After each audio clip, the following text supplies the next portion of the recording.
Okay, now that we got all that Realms Deep bullshit out of the way, Exactly. let's actually talk like two human beings talk. All right. I had my reservations when I first played the demo, and we talked a lot about this earlier today. Currently, it's an early build, so like we're going to give space for that. But it was not really obvious to me out the get go what kind of game this was going to be, and that's definitely a difficult task because I also didn't catch that with Devil Daggers or Crossbow Bloodnight. I was just like I played Crossbow first, and I was just like, okay, this is just one fucking arena. I'm used to playing shooters that, like you progress and all this kind of thing. Right. I'm like, what is this? And I had people tell me about Devil Daggers. Like, you got to play it. It's so cool. Crispy Prawn actually gifted it to me on Steam. Shout out to Crispy Prawn. And I was playing Devil Daggers, and I'm just like, I don't get it. Why is this so freaking, like, why are people so into this? And then my first match ended, and I was like, R. I don't know that I like that, but then the leaderboard popped up and I saw my friend's name, Vince Steele, and I was like, huh, I could beat that score. And then I did. And then I saw another name up the list. I'm like, oh, he's my friend too. Violent Heart. I could beat his score. And then 45 minutes later, I'm sweaty at my keyboard, and then I was like, oh, that's what's so appealing about it. And your game, to be fair, isn't just that kind of game. It takes that concept and it really beautifully expands upon it, man. It's got level progression. It's got progression in terms of like your movement, your weapons, everything. And where did all this come from? Did it come out of the ether to you, or is it just a spark, a lightning in a bottle kind of thing? I think it was kind of a lightning in a bottle kind of thing. I had come off of modding for Arma. I was baking this gigantic total replacement for Arma. It was getting a lot of traction. It was looking really good. And then just Arma, they have a tendency to kind of keep changing their engine. And one day they just broke it like 3 times in a single week. And I literally just threw my hands up in the air and said, okay, I'm done. And I went to, Unity, and I decided to start kind of playing with that. And I played with that for a little while, and it didn't really land on anything. And then all of a sudden I decided, well, how about this? I'll just do like a week-long game jam, just make something. And I had, at that point, Devil Daggers had been on the radar a little bit. So I was like, it'd be kind of cool to do like a little arena shooter. And I should send you the picture of where I started and where I am now. You'd flip. It's complete. It was a little low poly shooter, but it became really addictive quickly because it was about chasing score. So I thought about that, and I just kind of kept working on it. And for a while, I wasn't sure what was going to happen with it. It's like, it was almost like it didn't have the right direction, and I almost gave up on it. But then I came up with this idea about totems. Mm-hmm. And that whole idea kind of changed the entire way I thought about the game. So I started making it around that kind of idea, and it really just grew from there. So from that point, it just boom, everything just came together, and here we are. Yeah. So for people listening, the way that it works is, you're in a single level arena, which you actually progress through more than just that one level over time. Yes. Unlike the other games that we mentioned here. And you have a horde who are coming out of like teleporters the whole time, very similar to like a Doom level, but in its own way. And you are accumulating points by killing them, and then you get upgrades and you get items that you can use to kind of, I'd say, more intelligently kind of work your way through that horde.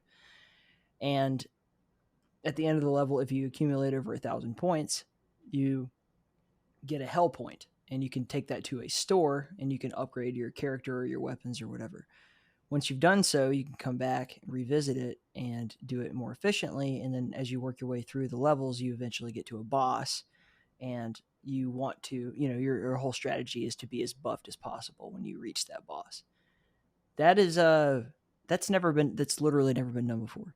This is, I'm going to say that a lot through this interview. This is taking the concept of, we talked about arena shooters. You use that word, and people are using that word more and more now.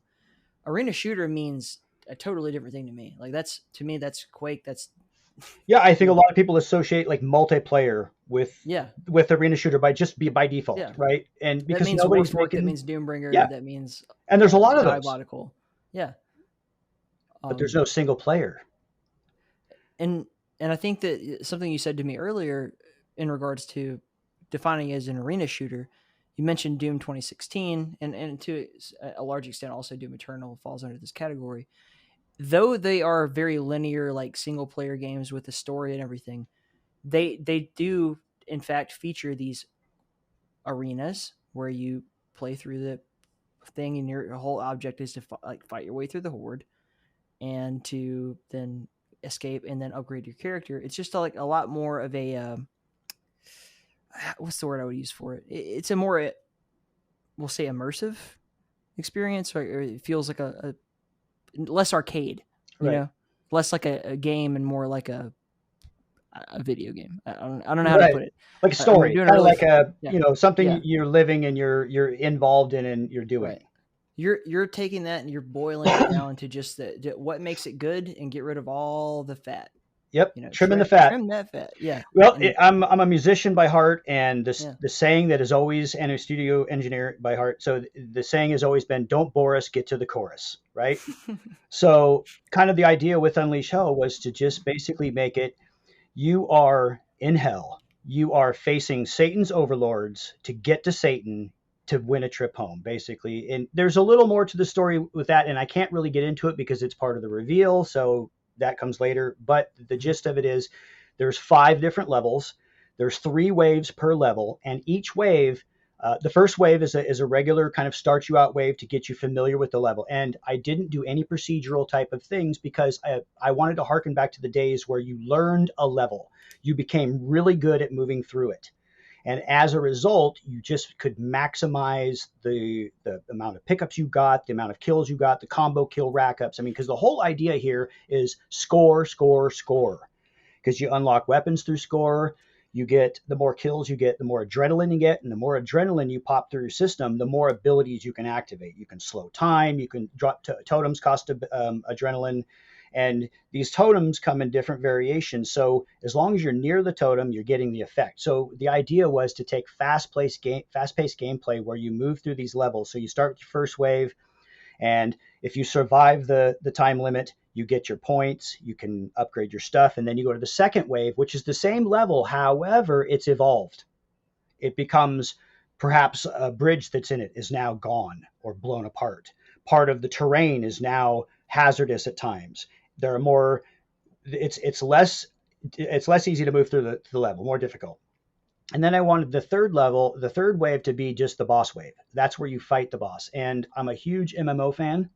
So I wanted to do a lot of kind of raid tactic style boss fights. So they're interesting. They're not just bullet sponges. So that's something to look forward to as well. And then hopefully if you can make it through all of that and get to Satan, well, then I guess you get to see the ultimate boss battle. What's really interesting, and it's different talking to you than a lot of other indie developers who are early on in their games, is that you very much seem to have a very clear vision of the totality of what this game will encompass. It's really rare that I play a game this early on in development and ask questions, and it's like, well, no, I've already got it all planned out. I'm just kind of like I'm doing the work now. Yep. Most folks are like, like this is the early part. We haven't figured this out yet. We haven't figured that out. You're like, no, you have an answer for like every question, which is, it's a gift and a curse in some kind ways. Of, yeah. I mean, now you have to own up to all of it. You can't use the excuse like, well, yeah. and I, that's not something I'm actually worried about, like the actually being able to do it part, because I'm pretty tenacious and I've been able to do pretty much everything I wanted to do with the game so far, and I feel like I've done it at a pretty high level, at least for a solo indie developer. I mean, this is all being made by one guy, and that's kind of the curse of what you said, having it all laid out. And because I have it all laid out, there's almost a sort of nagging impatience there that I want to get to being able to make that, but I only have 2 hands and, one person. If I could clone myself a few times, and we could, make a lot more progress, but it's the waiting sometimes that just gets you, because you're like, I cannot wait to get this boss out. So, people can see it. With me. If I had 2 or 3 of me's around. Oh yeah, there would be fights all the time, but yeah, we'd just beat the crap out of each other. But I figure between the brawls, we'd probably get some things done, Yeah. I don't know. Not me. No, it would be like It's actually like something I talk about with my wife is like we're very similar people. Like if we didn't both really like our space, like we're both very like like you do your thing, I'll do my thing Right. kind of person. If we weren't, if we both had the same personality and also were like very much like kind of codependent sort of people who need to be around each other a lot, we would kill each other. Right. There's no way. But I think that's important. And for you, being a solo dev, there's some challenges and curses with that. But anytime you're working with a team, you have to be able to like mesh. There's that Yeah. storming, norming, performing, adjourning thing that everyone goes through as a team. Um, and I'm curious, what are some of the challenges, but also the pros of working alone? Well, I think one of the pros is, everything you do is fantastic. No, that's Because a no one con. tells you Yeah, otherwise. exactly. You have everybody, but I think it allows you to try new things more in a little bit more of an uninhibited fashion because there's no peer pressure to like, hey, what are you doing? That has to succeed on your attempt. Like you can't just. I think it's a lot harder to just make glaring, terrible, horrible mistakes and not feel embarrassed or carry some sort of weight from that. So there is that. You have a little more freedom in what you can and can't do. However, you don't also have kind of people around you unless you surround yourself by some really quality people that are willing to literally tell you the truth.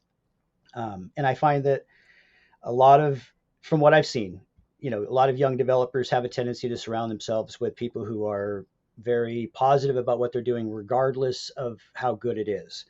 And support is excellent, but you also have to be honest with your friends, and if they're your friends, and you have to be honest with the people that are developing the game, because ultimately you're almost setting them up for failure if you don't.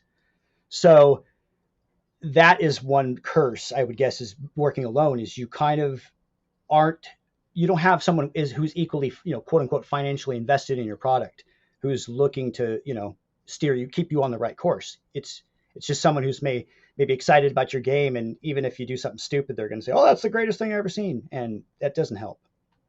So that's probably the Yeah. worst thing is just you got to be careful. It's hard to get good input.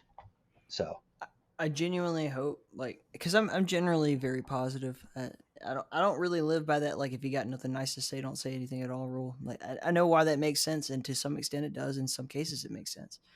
But I mean, at any point in time today, did I not tell you how I felt? and After I this appreciate game. that. See, me, Yeah. and I personally love it when people are just straight up and tell me. But here, there's a difference in types of criticism. I mean, if you've got valid criticism, it's valuable. Like Yeah. if you say to somebody, this feels a little spongy, or I feel like this enemy may be a little overpowered. But if you just come at someone and say, yeah, it sucks, that's just terrible. You're not helping. I No, mean, no. There's an art to constructive yeah, criticism for and sure. I'm down for all constructive criticism because if I didn't have this criticism, I would have done a lot of stupid things with my game. Like my wife, she keeps me honest a lot. Like she keeps me from doing a lot of stupid things in this game. So I usually run everything by her at first.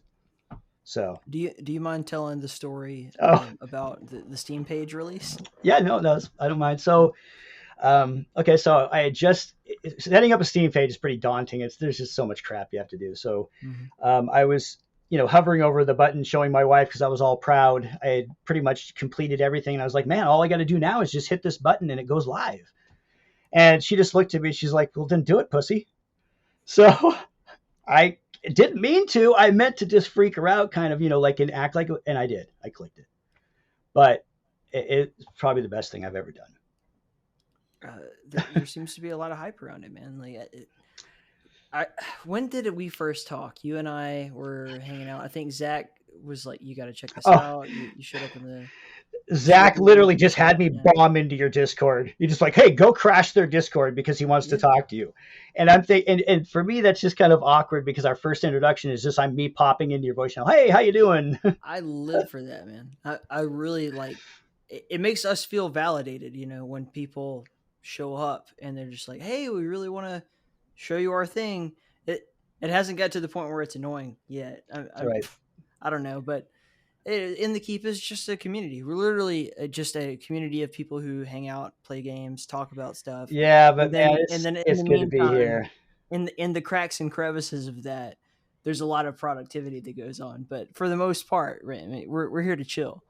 But Um, I personally, I've been watching for a while, kind of just lurking in the shadows. I do that a lot, and I am, man, you are. I just am so happy to see the progress that ITK is making, and I mean, it's all up from here, baby. dude, it's been weird. I was telling you that before we started rolling, but uh, what's really the like when you put it on paper? What's the market for a podcast that specializes in boomer shooters and indie games and shit I like personally it's. think it's huge. I mean, now I know that, but when I first started this thing, I was like, Yeah. no one gives a shit about what I have to say. Like, who Yeah, but cares? if Like, nobody's willing to put their balls out there and try something new, we don't get this kind of stuff. I mean, look at all the AAA studios afraid to try anything new, all just regurgitating the same crap over and over again. I mean, it's the indies that are driving the industry because we're the only ones willing to put our balls out there and do something. I mean, when dude, I try started something making my different. game, Yeah, people take a told me I risk. was like, "You're crazy, man. Nobody's going to play a single player arena game like that. Got to put I, multiplayer in it or it's not going to sell." That's what they kept saying. But now I don't get that anymore. I don't hear that at who all. cares? But Who I don't hear cares? that anymore. It's just funny, I don't hear that anymore because after I've talked to them and they see kind of like the game and stuff. That okay, I get it. There, I've been through an evolution because this shit the in the Keep started off as an arena shooter show. Really? I did a lot of explaining about that in the episode 100, but it started off literally the intro to the show. If you go back and listen to like 2, 3, 4, 5, early episodes, the intro said the show's all about arena first person shooters, and that's what I intended because I was very much focused on Quake, Unreal, Open Arena, that kind of thing, and I'll always have a place in my heart for that. But somewhere along the line, it became apparent like, hey, we can't just have a whole show about this all the time. We'll run out of guests fast. Like there's Right. Yeah. and B, I kind of grew up as a person, I think, in that I realized I'm wasting a lot of my, and I'm an adult, I mean, you're much more of an adult than I am. It's rude to ask a lady her age, but what are you getting up to now? Let's just say I am probably old enough to be your daddy. I hope my real dad will listen to this and he'll be like, I'm gonna beat that motherfucker's ass. Hi, Uh, Mr. Ty. I mean, no offense, but I am older. I um, have I have kids that are just about your age, so uh, stepsons. So anyway, the point being, I realized at a certain point, like, look, I got a job, I got shit to do. I'm not gonna be sitting in this multiplayer lobby waiting on a game for 20 minutes, just seeing if anything good. Just on the right. off chance that I have a great experience tonight. And I get there's a magic to when that happens. Really, like when you're playing an arena shooter and you find someone who's just like right at your same skill level and you guys have great matches. I Yep. mean, it's hard to replicate that experience. Yep. However, how much time are you going to waste trying to find it? And then Especially I today. I transitioned into like really learning to appreciate single player games, and since then, in the Keep's just been there's been countless single player games on here, and I think that will just continue on and on and on. But what you're doing, what games like you are doing, are taking you're simulating sort of an experience that is very much like that in a single player environment.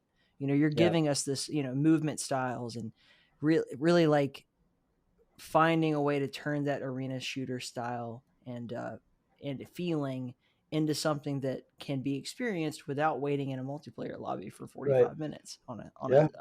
Tuesday night.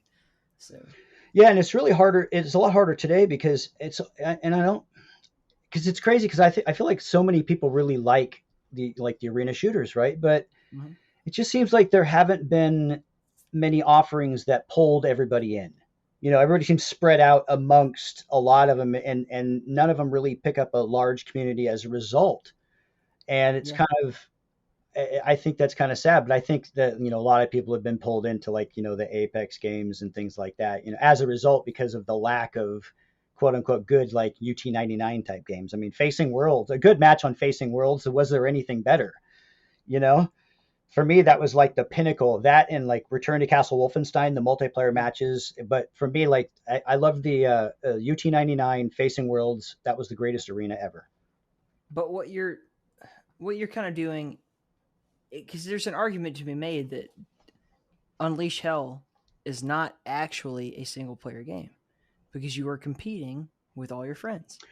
Yeah. And that's what's cool about it. Like, but you're doing it in your own time. Yes. And leaderboards aren't new. This is not a brand new fucking concept, but it is new in this style of game, at least to me and a lot of other people that are going to be watching Realms Deep this year. So, I would make a strong argument. Like, that's 99.9% of the fun is knowing that I just whipped the shit out of my friend.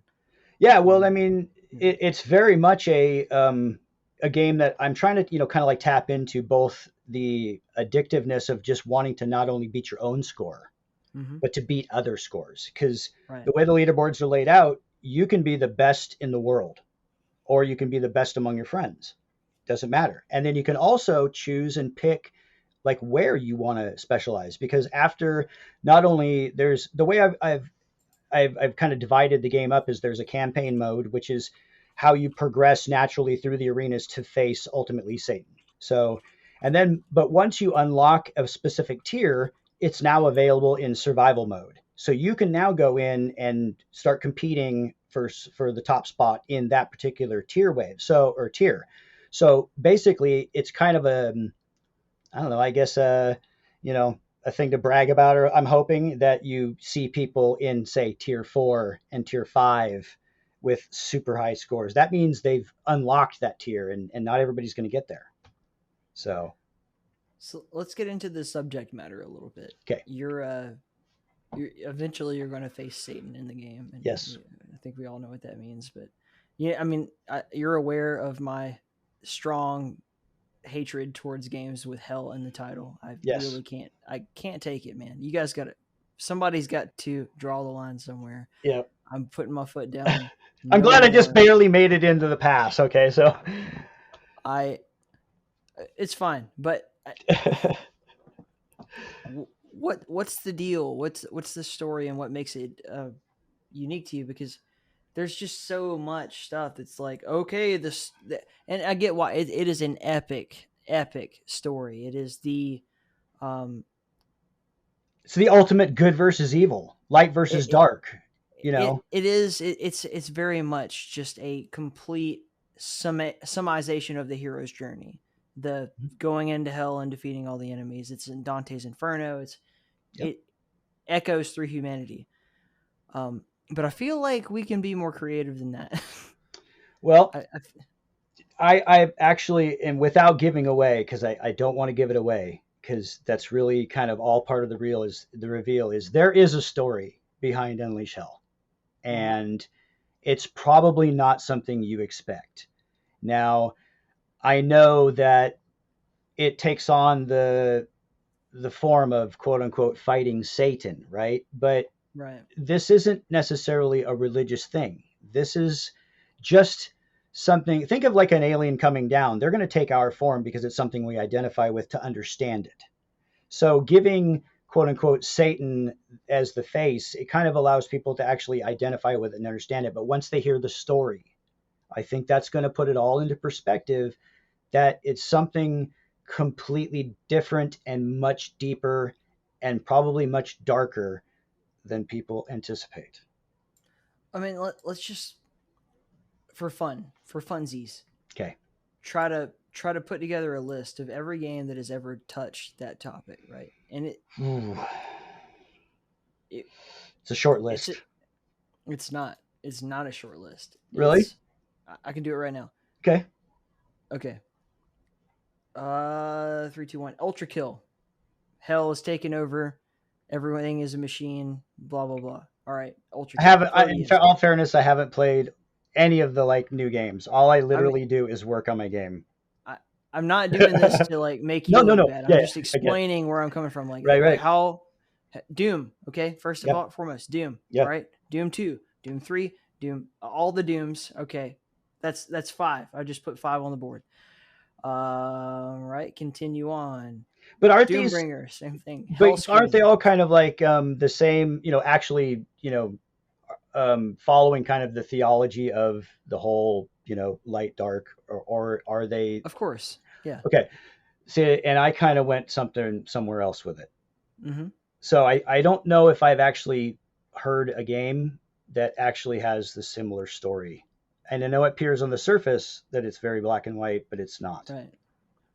There are, you know, arches in stories that are truth of all things.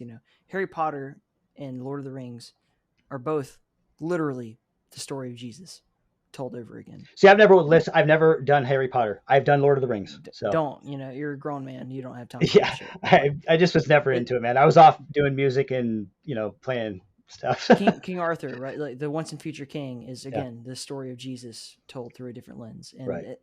there's nothing new about that. There are always going to be archetypes for incredible stories that we follow and we recreate and we modernize for a new audience, or we tell again because in a different light to shed view on a different part of it or whatever. There's nothing wrong with that. I'm just sick and damn tired of it always being about going to the hell and defeating the devil. Yeah, And not to say that I don't enjoy that. I do. I really love what you're doing. I love all these games. And ultimately it's a game. It's not about the right, story, it's about the gameplay. right, But like give me something easier to sell, honestly. That's the biggest thing for me is like right. if I have 20 different podcasts in a row that all have the name hell in the title, and people are like, "Oh, did you hear about that game? Which one? It was something hell." Hell Our 97. you know what I mean? Like that's what I'm getting at. Yeah, Like if you search it on a search engine, you're like, which right. game are you talking about? Hell, 40 different games pop up on Steam. That's not helping me sell your product. That's not helping Yep, me get you off the ground. That's where that whole thing comes from. yep. Not that I'm like against the story being told or you doing what you're doing or anything like Right. that. It's such a great concept. Um, it's just got to stand out. Yeah. Well, see, I've put a lot of thought into the story because first and foremost, I obviously I made the gameplay and everything else, but you know, talking with my stepsons and just different people, and it almost seems it's just like a disconnect if you don't have some sort of a reason why you're there. Mm-hmm. Like my stepson kept saying, "Give me a reason why I'm there." So we really put a lot of thought into a good story that could involve, kind of the current setting because, I love doing.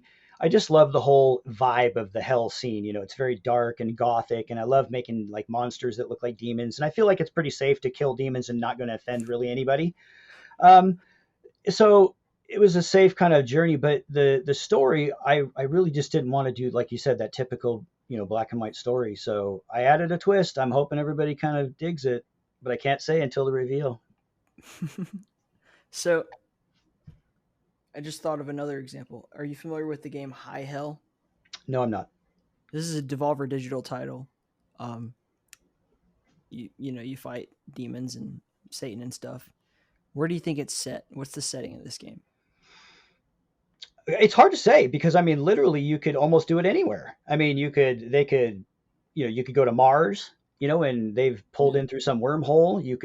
They could have crash landed on your planet. I mean, it's an office building. hey, there you go. See, Perfect, right? Like that's exactly that's exactly what I'm trying to escape. Like, fuck the office building. I don't want to work under. If I ever see another fluorescent light in my life, I'll probably lose my mind. Um, Oh, and can I just go on record right now? I don't mean to interrupt you, but I will say right now there are no sewer levels in Unleash Hell. damn it, come on, Sorry. man! Don't you want Nope. to get on Civi? Nope. Civi, I do not want to suffer the wrath of Civi when he gets a hold of my game. I think he'll appreciate that when he does, he better Civi. Try your game. I hope he appreciates that there are no sewer levels. It's very, very rare that he gets to enjoy a nice day off. It's all for Civi. So Yeah, it's that's another thing that's really interesting and about indie dev that I'm curious how you've navigated it, because you've ended up here. You know, congratulations, you made it to the top of the heap. Oh, Um, I'm like but Sheldon dropping the paper bag, no, you know. but what's it been like, kind of like trying to get people to notice what you're um, doing? You know, here's the weird thing. And I know this is going to sound like just totally anti everything, but I actually for the longest time was trying to stay as quiet as possible. You know, just imagine sitting in the woodshed, just honing and typing, and you know, I'm just working away, toiling away. I wouldn't show anything for the longest time, and I had so many people saying to me, "Why don't you show off more stuff? I mean, that looks cool." And I'm like, "No, it's not Mm, ready. It's not ready. It's not ready." While people are showing off like, you know, an untextured model that's like in a little animation that's really funky, and here's my, you know, and doing a lot of updates about what they're doing, and I literally didn't say a word. And I was approached. I never approached anybody. Like I was just trying to hope that nobody really noticed my game yet, because to me, I felt like it was completely not even ready to be looked at. I was afraid that somebody was going to find it and go, "Hey, let me look at your game." And I'm like, "No, it's not ready." So it's. But however, Zach got a hold of me, and I mm. feel it from then on. It's just, I mean, it's been crazy ever since then. I mean, he's really like the motivation to work even harder has been there. So I've been getting a lot more work done, and I've actually been putting a little bit of effort, a little into promoting. I've done a few screenshot Saturdays, made a few little video clips, but not like a lot of people. Like I haven't gone crazy like you see so many other devs probably in at the same stage I am, who are literally doing 10 times as much marketing as I am. So I have no idea how I got here because I have done I so little. I really find it a strange thing that you can get a lot done not really marketing anything. You know, and I'm a big believer, to be honest with you, and it's better to show off a wait for the big reveal. You know what I mean? Like, Yeah. you know, Well, I come very from the music industry, so that's kind of, right. you know, that's how you had to do it. You weren't showing off, "Oh, hey, here's my new riff that might be in a song." You know, Yeah. you were sending out completed stuff that wowed them because you had, you know, 15 to 30 seconds at most. And if you didn't bang it hard and really blow their minds, you were just pass. So I'm that a was kind big of my mentality about this game is when I wanted it to just like, whoa, where did this come from? That looks pretty awesome. Hopefully was, you know, what I was going for. And so, big believer. I'm all yeah, about like yeah. wait Quality, till the man. time is First right. Hit it. impressions are everything. Agreed. But I've been proven wrong so many times now. Oh, Like yeah. I mean, Bridgeburner, your good old pal Bridgeburner is the best example of this. He literally live streams every yeah, bit of his progress. You know, that takes balls, man. I could not imagine. I could. I wouldn't get I shit done if I was. Me I neither. can't believe he gets anything done. I tried a long time ago streaming some of my development, and I literally got nothing done. That's how he like. That's how he gets his motivation though. Arlene too would be in a very similar vein. They soak up the will to Yeah, create from being, knowing that there's pressure on them, there's people watching. Total opposite, man. I am very much like, I'm most productive when it's just me and whoever I need to talk to, or just yep, me by myself. yep. That's when I get everything done. Total silence. Same with me. Cannot do it. Yeah, that's why I tend to work like at night. You know, my wife will usually be sleeping when I'm getting most of my work done because, you know, I need to focus. And a lot of times you're involved in stuff that you just can't be interrupted, or you just lose your whole place of what you're doing. Hmm. And, you know, so, and especially being a solo developer, because there's, you know, just so many things you have to do and take care of and learn and keep track of. And, you know, I don't recommend like trying to do what I'm doing right now for anybody's, you know, like for anybody, honestly. Get a partner or make a smaller game. Serious. Why not? Why not just Uh, balls deep? Just get in there. because, Just let them swing. yeah, well, Try it.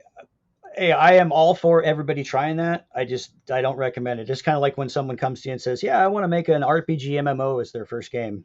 You know, like no, don't do it. Dude, Don't do it. ask me about Call of Ragnar. I'll tell you.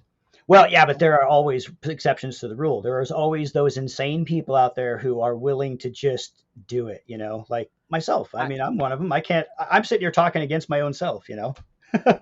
I actually think about this a lot because people will warn people, and I've done it too. Like, oh no, don't do that. It's not worth it, whatever. But the dividing factor is not whether or not it's hard to do. Everything's hard to do. Everything Right. worth doing is hard to do. Yeah. To me, it's like the dividing factor is willingness. Like, if you really want it, people ask me, and I'm sure you've been through this too, but people see you play the guitar and they're like, "Oh, how did you get so good? I don't think I could ever do that." Blah blah blah. All the Right. See the neck right exactly, there. and they're like, they always ask like, "How did you learn how to play?" And I taught myself how to play when I was like 11 years old. I just locked myself in a room and I decided I'm going to play the guitar, and I came out on the other side of that knowing how to play. Yep. And people are like, "How did you learn?"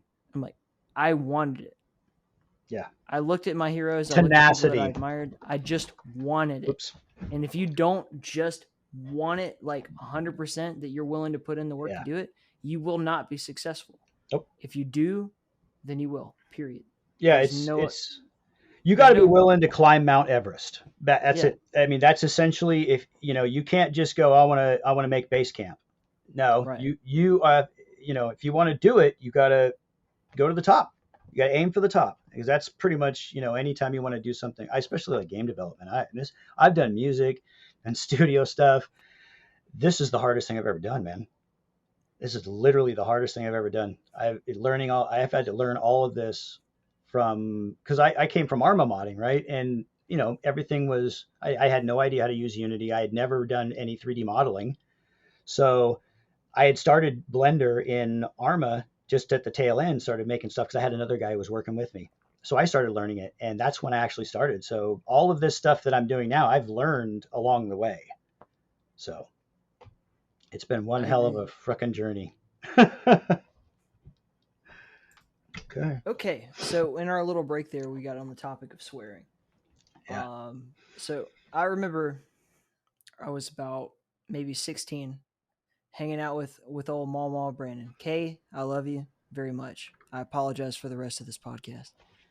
We were watching the movie Reservoir Dogs, which is one of my favorite movies ever. Hell yeah, Quentin, baby. And she was just, she was enjoying the movie. She's like, I just don't understand. My grandmother's an old Southern lady, and she has her beliefs, and I respect them. She's like, I just don't understand why they got to swear so much. I'm like, Mama, they are bank robbers. They are criminals. How do you expect them to talk? Like, what would you think that bank robbers talk like? What do you think that criminals and sinners and dirty, awful, rotten people sound like when they speak to each other? Exactly. And I'm like, they say the F word every other word, and that's not just dirty, rotten, stinking old people. That's like, I think people who aren't bound by this idea that they have to play by the rules. Right. That could be far more than just legality or morality. Even it's just, I think a lot of people in life get caught up in this idea that they have to just follow a certain path and behave like other people in order to be seen as a member of the tribe. Yeah. I never found my tribe with those people. I found my tribe with people like you and me. And the part of the journey that I want to go down with you on this podcast is to talk about your musicianship, because it's a big part of your life. Yeah. You're definitely not, for your age, young. Nope. You're not like my parents, and a lot of the folks that I ended up, MK Schmidt's another great example, someone that I've grown very fond of through the podcast. But you did not play by the rules. You didn't go by the same beaten path, and you found yourself in a potential, very, very strong potential from the looks of your game career path of doing something totally new and different. And I'm curious, like, what's been your, from when you were growing up, like, what did you see for yourself, and how did you end up here? Man, I always wanted to be a rock star, like from day one. I used to take cardboard boxes and back in the day, you get the tuna cans and they had like a little plastic lid.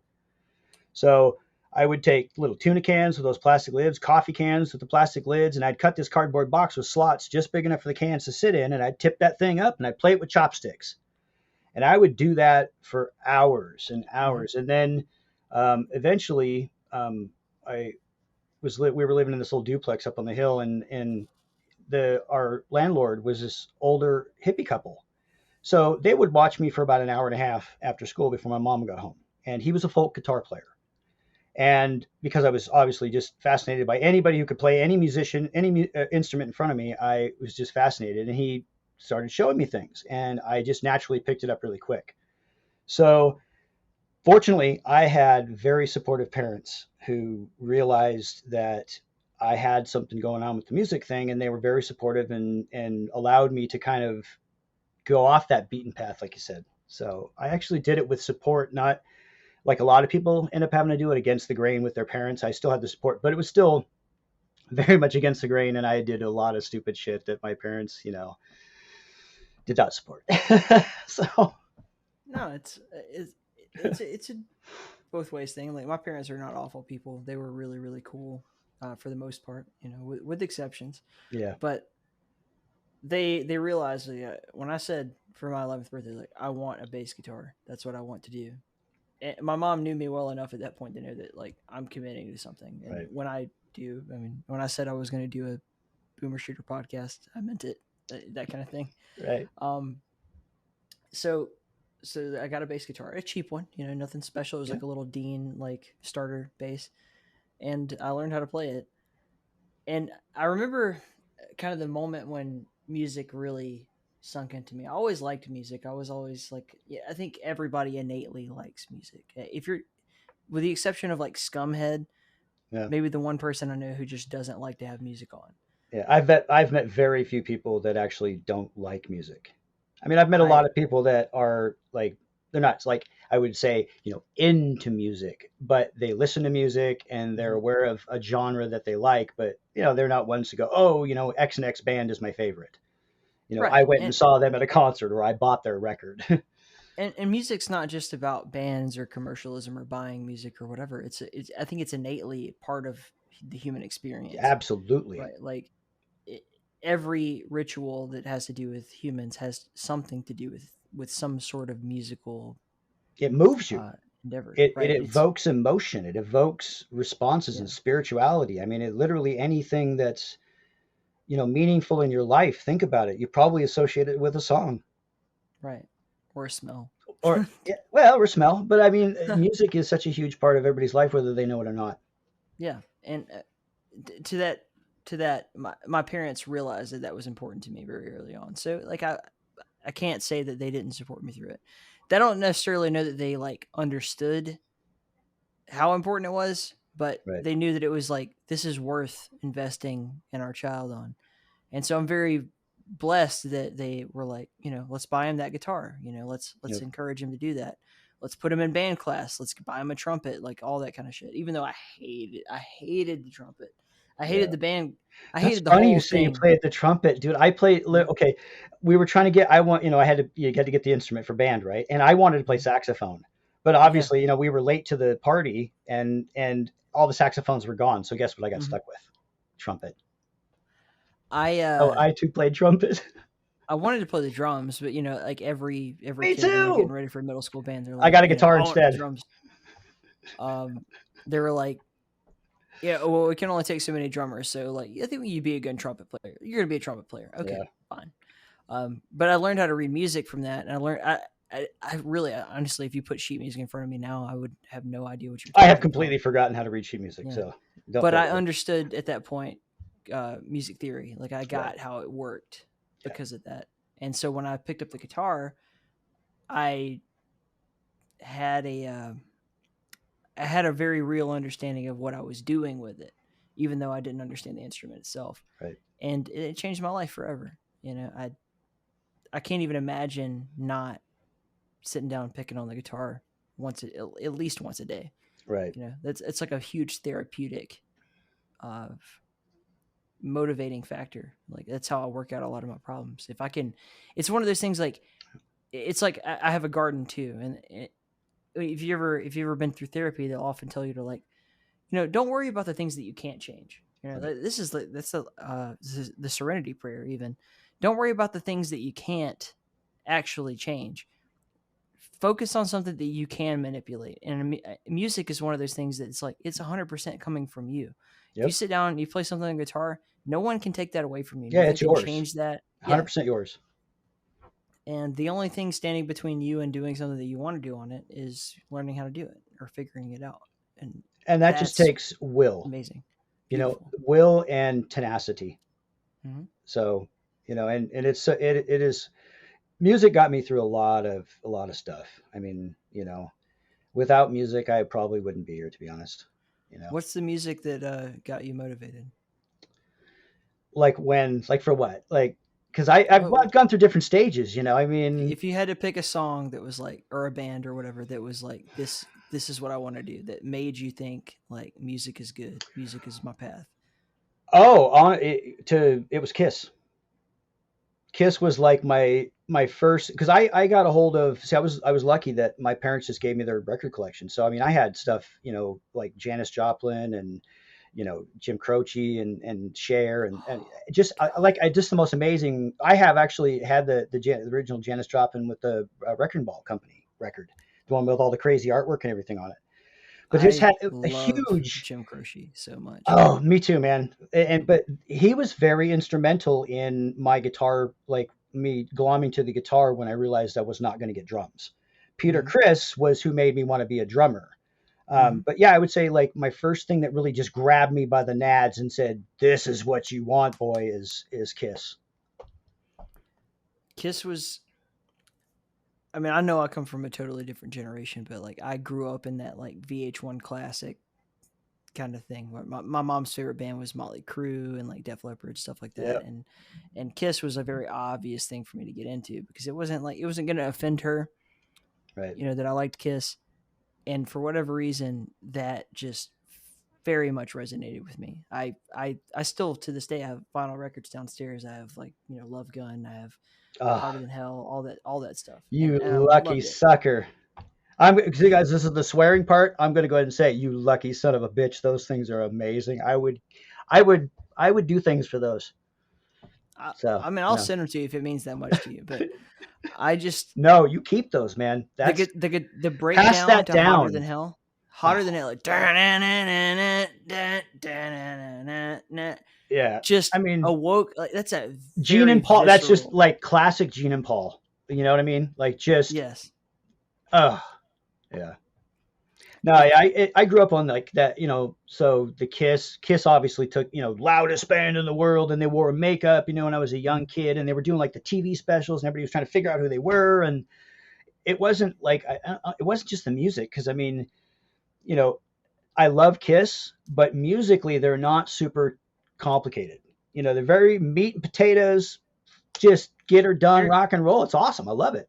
There's an argument to be made there. Okay. And I will say, yes, there are nuances and things like that, but man, they know, they're like kind of like Motley Crue. They just know. Nikki Sixx is an amazing songwriter. I mean, first of all, let me just say that, so he just knows. And it's the same thing with Gene Simmons and Paul Stanley. They just knew where to go with the chords, exactly what to do. They could take the cheesiest subject and make you want to stand up and chant it with them. The thing with Kiss is that they are tremendous music. Like, Ace Frehley is a tremendous guitar player. I love Ace. Is a tremendous drummer. And Gene Simmons, as much as I hate to say this about him, because I don't want to say anything nice about Gene Simmons, is he's a marketing genius. First of all, one of the greatest marketers who ever lived. But he was a great bass player. I mean, he really did some special things on the bass until he realized that he didn't have to work hard to make money. Listen. Like, listen to Detroit Rock City. Detroit Rock City, come on. That is some not the radio edit. Bass. Not the radio. The full with the car and everything. But with the car radio where he gets in the car, and the whole, man. Like when I heard that, it was one of the greatest things I had ever heard on record was the guy getting in the car, the door shutting, starting the car, listening to him on the radio. Like, I mean, I was just like I was in that car. And then the skid and the crash. Oh, I told you, like I wanted to be a bass player. I wanted to be a bass player because like I thought the coolest people in bands were bass players, No. and no, maybe not. But like, like you were talking about Nikki Sixx and Gene Simmons. Like these are the coolest guys in their bands, and No, they play. that's the reason they were the coolest guy in the band because they were the ones writing all the songs. They had to write all the songs. The only reason they were left in the band. Because bass players aren't cool. No, I kid. I love No, bass players. you go say that to Les Claypool's face. Actually, here I'll check. I'm going to give you something to look up. It's very unique. It was a band I played with a long, long time ago, and they rolled through my town. It was called Inspector Clouseau, and they had this record, and it was the tour for "Fuck the Bass Player," because the bass player shafted them, and they went out with just the drummer and the guitar player. And it was one of the most amazing shows I'd ever seen, and they did a record on it, and it's called "Fuck the Bass Player." But they're a French band, funnier than hell. Inspector Clouseau. Well, even just to use another iconic example, Metallica. Like, imagine the first 3 Metallica albums without Cliff Burton. Oh, yeah. I don't think they would have. I don't think they would have had the heat unless they. Yeah, but unless they would have got like Newstead, which would have been, like again another lightning in the bottle striking because Newstead's something special too.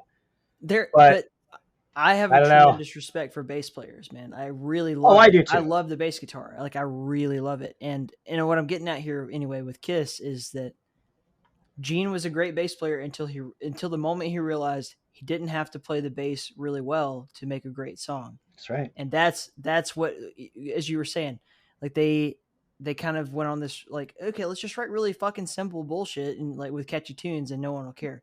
Yeah, that's true. Like they did make a lot of money doing that, but hey, lick it up, baby. The musicianship in that band up in like, for the first like 5 records is not anything to be laughed at. They were no. I mean, like Beth. I mean, come on. I mean, Detroit Rock City, Slow Gin. I mean, there's a Love Gun. Cold Gin. Sorry, Love Gun. I'm dating myself. I'm so old, man. Dude, I'm so old, man. I forget like half the songs of all these bands I grew up on. You know what I mean? I hope that I'm proving myself later. Like I don't want to be like a fucking poser. I'm a Kiss fan. I'm a huge fan. Dude, you're pulling shit out of the basement of Kiss. So no, I got respect. I got respect. I've forgotten more than I know anymore. So. One of the coolest things about them though was just that, I separate, like I kind of like, there's the first several Kiss albums, and then there's everything after that, and then there's nowadays it's just like it's become such a commodified fucking corporate bullshit thing that like who cares anymore. But like those first records were really special to me. Yeah, like they were really fantastic. Turned me on. They formulated my early musical years. I mean, they're the ones who turned me on to rock and roll and the loudest band in the world. I mean, the goal of my first band was to be as loud as possible. And I would have not had that attitude, that swing it out there and go big or go home if not for Kiss. So, I mean, but the point where you talk about like there's a switch, and you pointed out exactly when that switch happened. And that was when Gene realized that he didn't have to be a great bass player and write really complicated, quality music to sell records. So agreed. 100%. And it's really sad when you see musicians and bands get to the point where like they can just, release a record of farting and it sells 1 million copies, like they can do anything and just can't do any wrong. And the same thing applies to video games. Yeah. Absolutely. That's exactly what's going on in the AAA industry now. Is they've realized like we don't have to even publish it. We don't even. Man, they don't even got to show gameplay during their trailers anymore. Like they just gotta like they could literally have like one like still image that just slowly pans in while an epic soundtrack plays and and maybe a voiceover says this game is badass in every way, and that's boom, buy me. And people are like, God, give me your money. I'll give you my money. It's like, so. What are some other bands that let's just go through. Foo Fighters. Foo Fighters. For like my all-time favorite band is Foo Fighters because I think Dave Grohl is one of the greatest songwriters. What a controversial take. Man, the guy he if you look at the way Foo Fighters songs are put together and like, cause I love to play them. Oh man, I mean, the dude just knows how to write a fucking hit. I mean, he's a hit machine. And I hate to say it, but about Nickelback, but back when they were in the day, they were hit machines too. I mean, granted, that was back when everybody was kind of regurgitating that same crap, Yeah, you know. yeah, yeah. But you have to respect them from an artist standpoint of they got out there and they made a shitload of money The one Foo in Fighters record in that an environment that's really hard to make money right now because music they've yeah, almost sucked literally every possible way for artists to make money out of this industry now. That's what's terrible. But Foo Fighters Wasting Light really like I was into that record very much so. Like that had some great musicianship. And that's not to say that all their other records didn't. Like it's just like the one record that I like okay, Foo Fighters are cool right now. I'll go buy one of the records and that was the one. Um but yeah, Dave Grohl, interesting cat, man. He's been through a lot. He's been yes, through a lot of life. um, the demo that got Foo Fighters going, he did that as a therapeutic thing after Kurt died. Mhm. Because he was not the same cat after that, man. Like it was kind of like when how the whole scene changed after Lane died up here. Because I'm from the Pacific Northwest, so and I I was grew in up. Seattle like a month and a half ago. I wish I could Yeah. have. Well, next time, man, let me know. Yeah. But so I grew up around, I mean, shit, I was playing music when, Pearl Jam was still Mookie Blaylock, in like 90 and shit. So, it was an interesting time between say like, 86 and like 92 ish. You had Alice in Chains just starting up. It's like so many bands that were just ready to blow up and it was all just, everybody was playing together and bands were changing out. And then boom, it just like all happened overnight and So then Foo Fighters it ended excluded overnight. because they were like a later thing, but like of those '90s PNW bands, who was your favorite? Well, I can't really say that Foo Fighters were necessarily like I don't know if you can really consider them a PNW band because I'm excluding them because they're like oh that's just the only connection is Dave Grohl. right. You know what I mean? Um, I think as far as just musicianship and the vibe, I was really into Alice in Chains. Yeah. Lane was a really cool cat. It was really sad the end of running into him towards the end. But I really loved their vibe. I'm a little I don't even want to say. It's the thing. It's like it's when it's hard to talk about music sometimes, and when you're in a community like this one, especially you have to realize that up here in the Pacific Northwest, I mean, grunge started here. We essentially converted the whole world from the 80s party, good time, woohoo, sex, drugs, and rock and roll. Everybody's having a great time. We're all happy to instantly, we're all depressed and want to shoot ourselves because the grunge movement started. So it's a really weird topic to kind of talk about up here because there's so much that happened and originated here. So you kind of certain topics are a little taboo.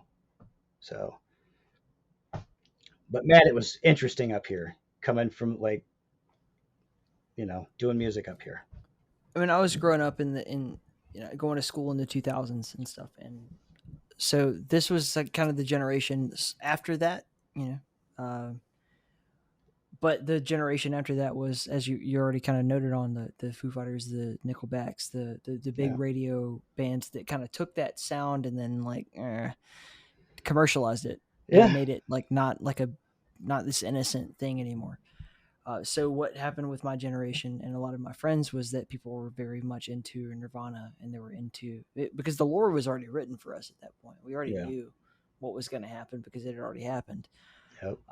But that sound was like very much part of our childhood. So Alice in Chains was a huge influence on all the rock bands that I was Yep. in. When I was in high school, that's Alice in Chains is always on that list. Tool, not that they were PNW stuff, but just that era of Right. rock music. And the biggest one for me was Stone Temple Pilots. I Yeah. was in love Man, with them. They're the that's greatest live show another. I've ever seen to this Yeah, and day. another very sad story. You know. Even sadder because he didn't go the same way. He didn't go Yeah. in this like quick, fast way. He was like, this is what happens when you let that go unchecked for 30 Yep. years. Yeah, that's what happens when your handlers fail you. Yeah. That's in and I get it because um certain individuals can be kind of hard to deal with, when they get to a certain point and you want to help them, but you you have to be careful because you can only push yourselves on them so much without you literally kind of getting to the point where you almost just got to like, put your arms around them, just pick them up and say, okay, off you go. We're going to rehab.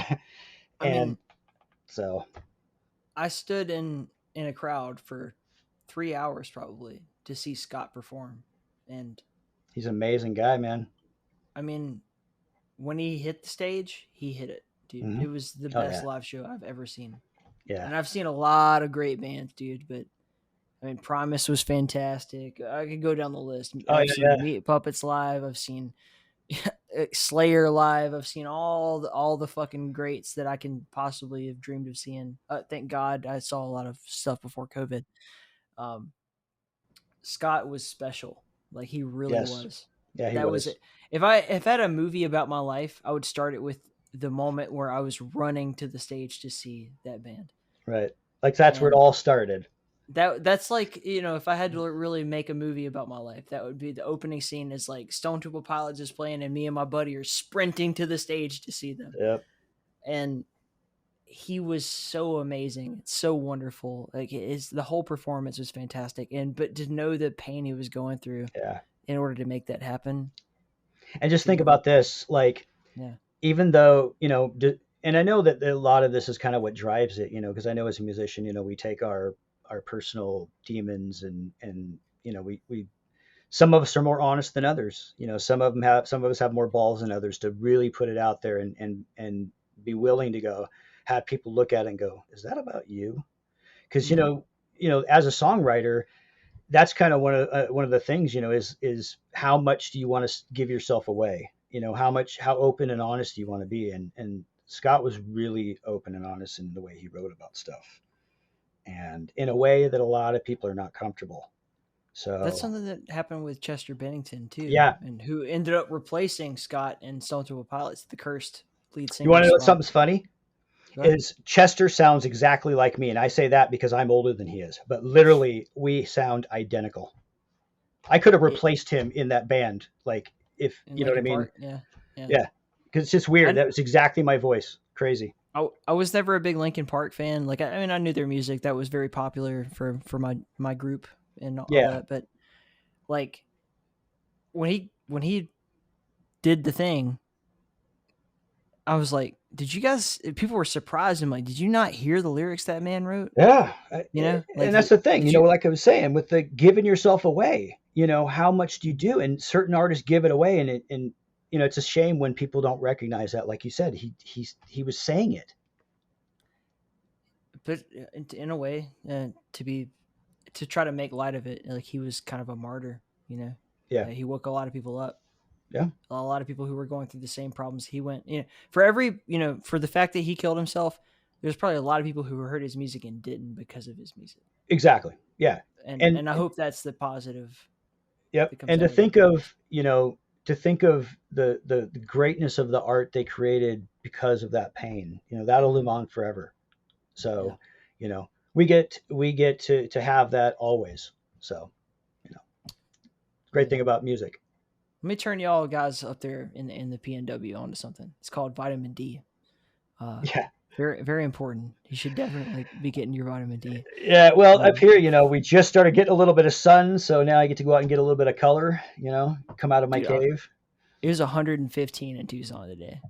Man, My wife dragged me out to the swimming pool. Like we had, I'm look at me. I don't go to the pool. I'm not. you're I'm not black and this white way. on my screen, so I am black and white in real life, to be honest with okay. you. Yeah, so I can't tell how tan you are, but you do appear to Not not be as translucent as myself. very, very, very Irish. Lots and Hey, lots of Irish in this blood. dude, My skin is paper. I'm part Irish too.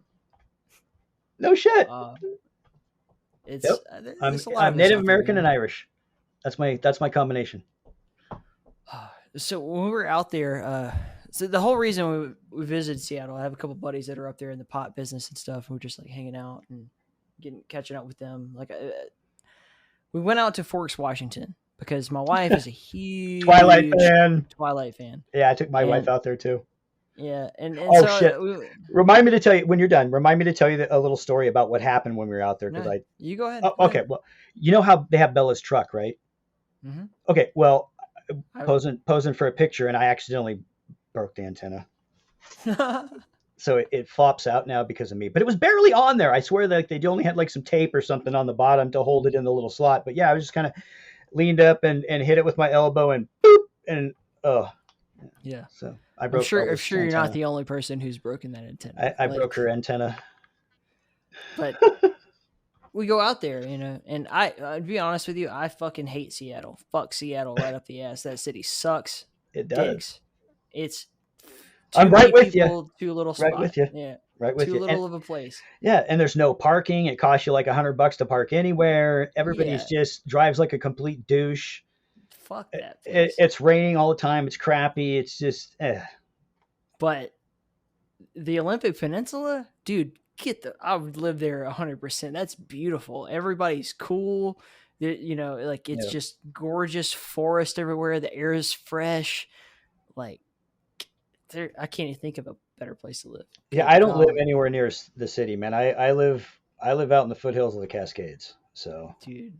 yeah, Oh man, I'm out in the boonies and the mountains. gorgeous, Yeah, I love it out here. gorgeous. I would not. You couldn't pay me to live in Seattle, my man. You could not pay me enough to live down there. Mm-mm. It'd have to be some serious do re mi with like a serious spread that was isolated from the entire city.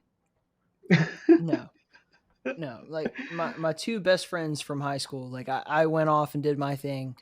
They both ended up in Seattle doing the business like pot stuff and all that kind of crap. And it sounded great. Like all my favorite bands are from there. It must be nice. Like, first of all, I hate cities. Period, man. I don't like dealing with traffic. I don't like dealing with I don't like it when people start to devalue each other. Right. When there's enough people that you don't think of every person that you interact with as important. Yeah. I'm kind of out of it at that point. Yeah. But no, no, would never. Not even.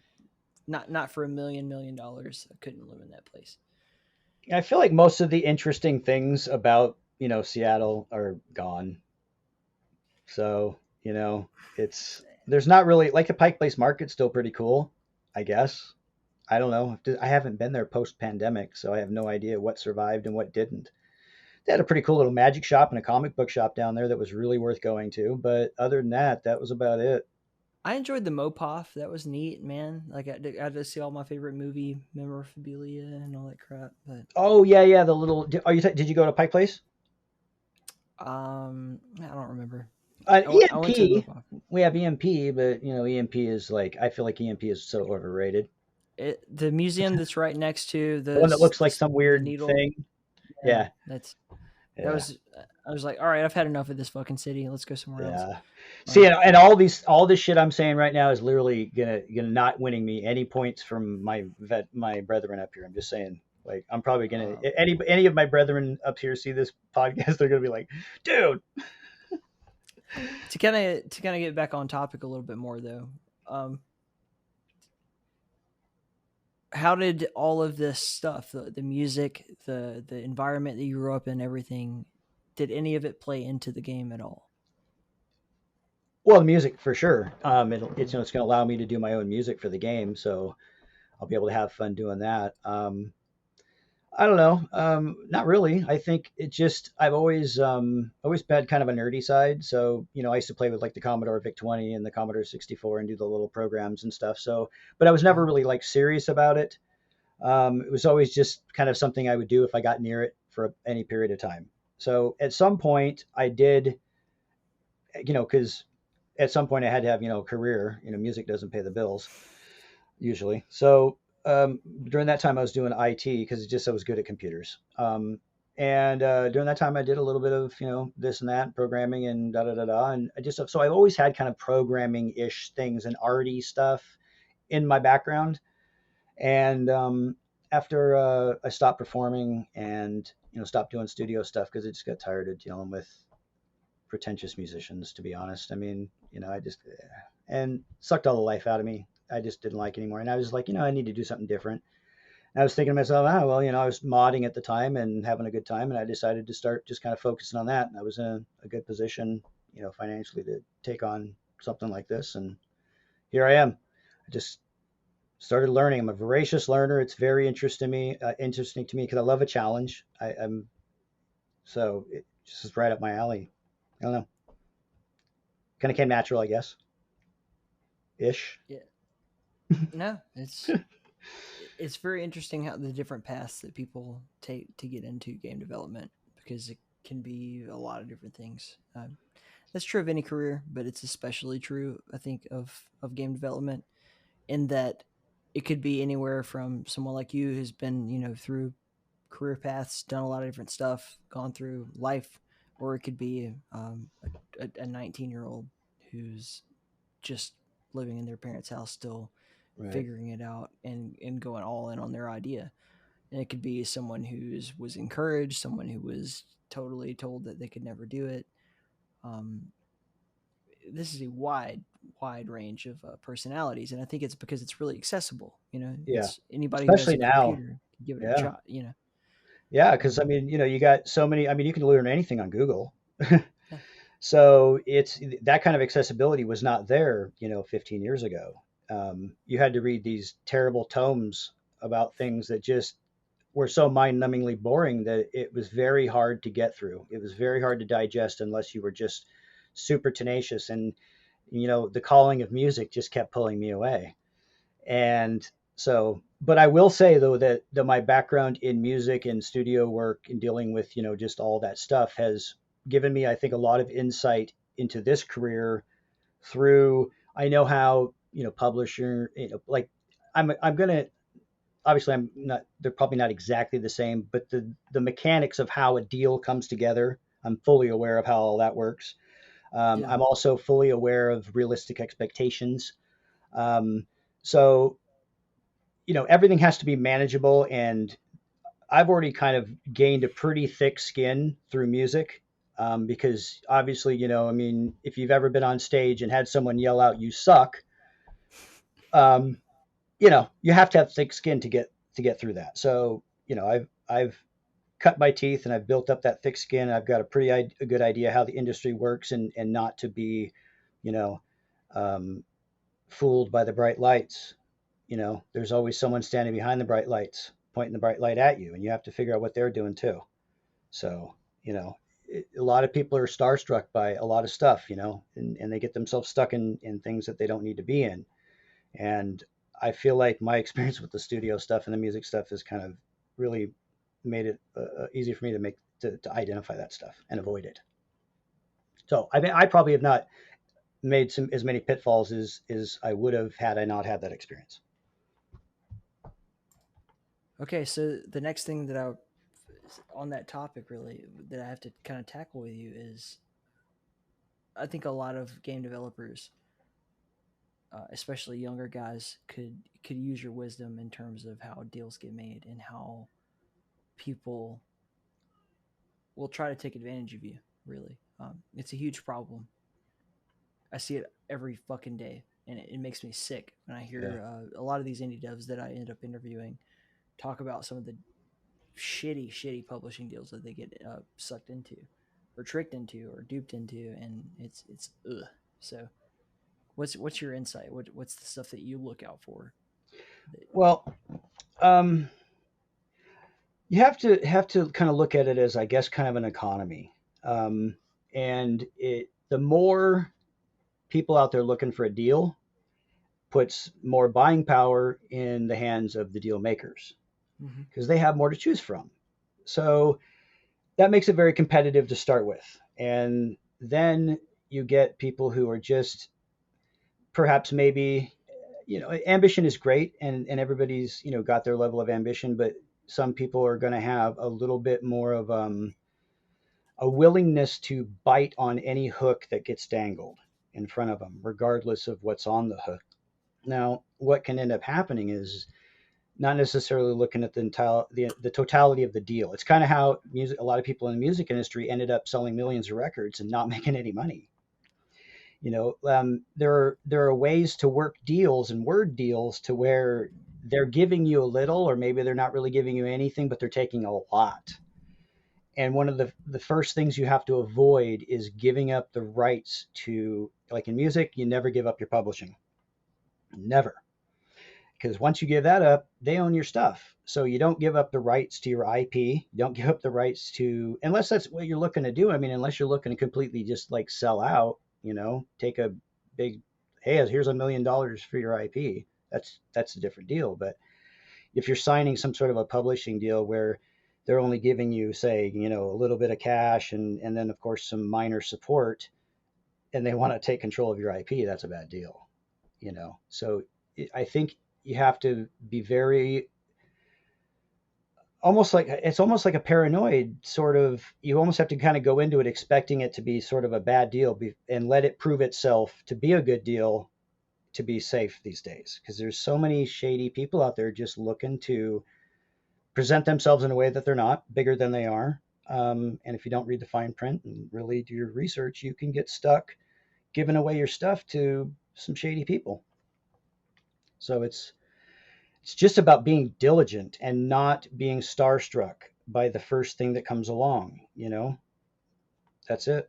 I mean, I think that's mainly a lot of common sense. But Yeah, it's interesting because there is a really strong presence, at least in our little community. Talk to people like Bridgeburner, talking to people like Fred Schreiber. There's a lot of people who really do believe in just being transparent and honest about what's a good deal. What are we yeah, going to do for you? What could you do for us?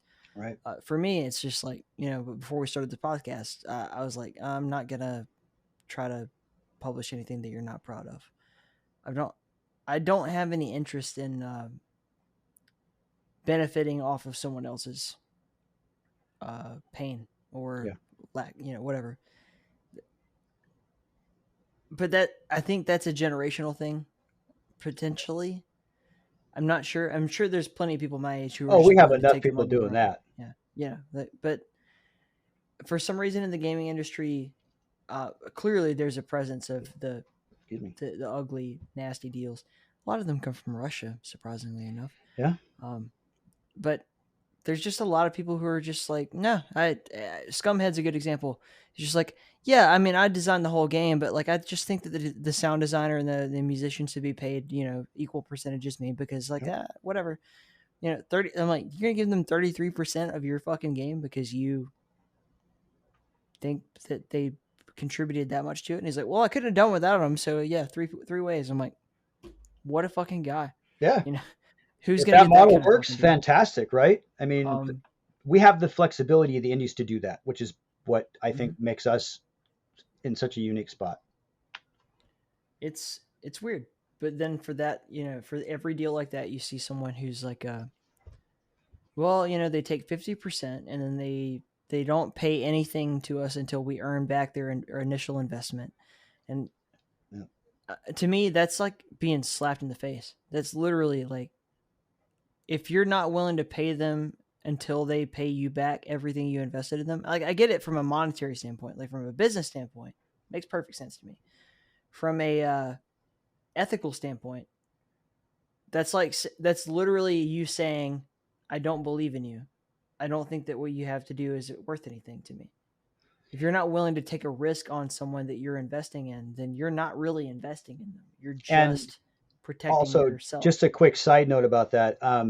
That also says something else about the company. That says that the Mhm. company may not be financially viable to actually even do something like that.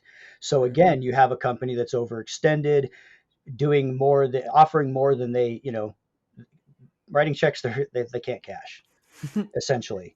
Because your mouth And wrote a check that your ass yeah, can't because cash, man. if it's a legit company and they legit believe in your product, they should have no problem giving you a portion of the sales right off the bat. You Agreed. know, That's work out a 100% how I feel. favorable percentage split to pay your obligations back, because there's always obligations. And I think that's one thing that people just, I think they know it's, I don't, I mean, you have to know it's there, right? But I don't think a lot of people really put a lot of thought into the obligation of the deal. Not only is it something that they're giving you, but you've got to give them something back as well. And that is important to look at as well. Is what is your obligation to them for this, deal they're giving you? And There's people who have good instincts. Like, I'll give an example because Ultra Kill. All right, so Hakita told this story on the podcast, so I'm not telling anybody anything that's not like public information already. But he signed a deal with New Blood that he did not read, from what I understand. If he's telling the truth, he's wow. just like he's like, New Blood offered me the thing. I knew New Blood was the fucking that was the way to go for my game, and he was right. Obviously, Well, like yeah, looking but at I it now, mean, he got but lucky. But come on, it's like there was already a precedent set about New Blood. I mean, Dave's a stand-up guy. yeah, He just wants.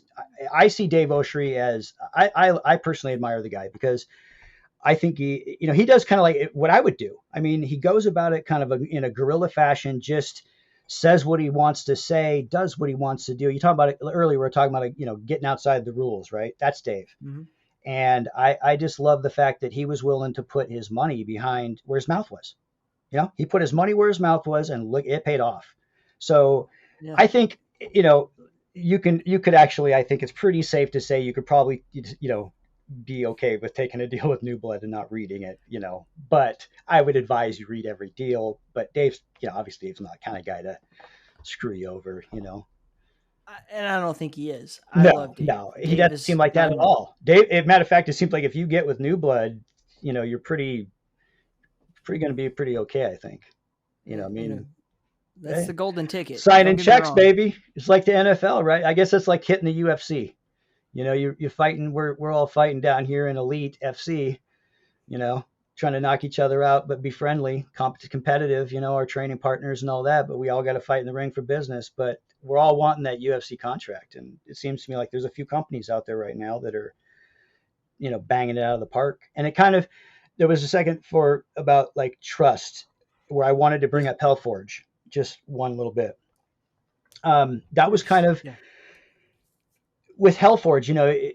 When Bridge and I talked, and hopefully I don't get in trouble for this, and well, I might have to clear this past Bridge before, but I wanted to make it very clear that I love what he's doing, and I'm totally on board with like the collaborative thing and the supportive thing.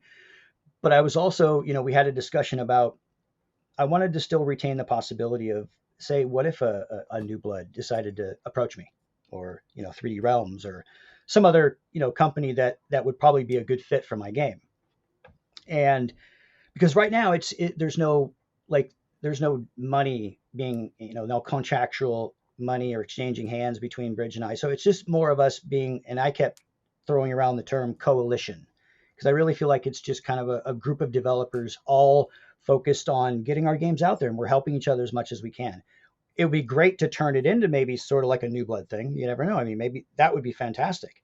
But until that kind of happens, we I still want to be available to be approachable. So that was kind of a trust thing that I had that I've discussed very thoroughly with Bridge. So if anybody's in that kind of situation, they should very make sure they discuss it with whoever they're talking to. Get it I out. wish you could see my PMs with Bridge, Oh, is he watching because this? no, No.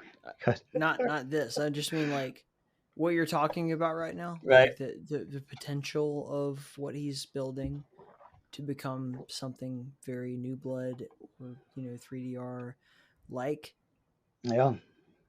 I, no, there's probably no bigger bug in his ear than me. I'm just like, Bridge, come on, let Yeah. me buy in early, and let me help you do this thing, because just the talent that he attracts. Yeah, that's stable of games. Take mine out of the equation. Like take my game completely out of Yeah, the equation, and that's a strong stable of games he's got yeah, right there. You know. and they've got a good niche. Like you're one of the few outliers who's not a GZ Doom project. Yeah, or a Like Doom product, which was kind of it was kind of weird when he approached me. I was like, it was one of the questions that I had from him. I was like, well, how do you see me fitting in? Because I'm not like a Doom mod. I'm not, a GZ Doom yeah, project. I'm a completely different thing. And that's kind of when the idea, kind of floated, I think, expanding into more like that New Blood thing. And I was like, okay, well now, I'm excited about that because imagine being in the ground floor of something like that, because like Dusk was the big kind of breakout that really opened up the doors for this whole retro kind of movement. You know what I mean? That's why I feel like Dusk was the kickoff. So imagine the next kickoff of the next thing. Like, what's going to be the next genre that gets a kickoff from the indies? Wouldn't it be great if it was something from Hellforge? Wouldn't it be great if it were the Wouldn't it be or great the if it was single Unleash player Hell? Arena FPS Right? from Only Shell? That's a big contentious thing that I bounce around in my head all the time. I'm like, Bridge, you really, really could just figure out a way to monetize all these games. And hear me out, because I'm just going to tell you what I'm thinking. Go for it. And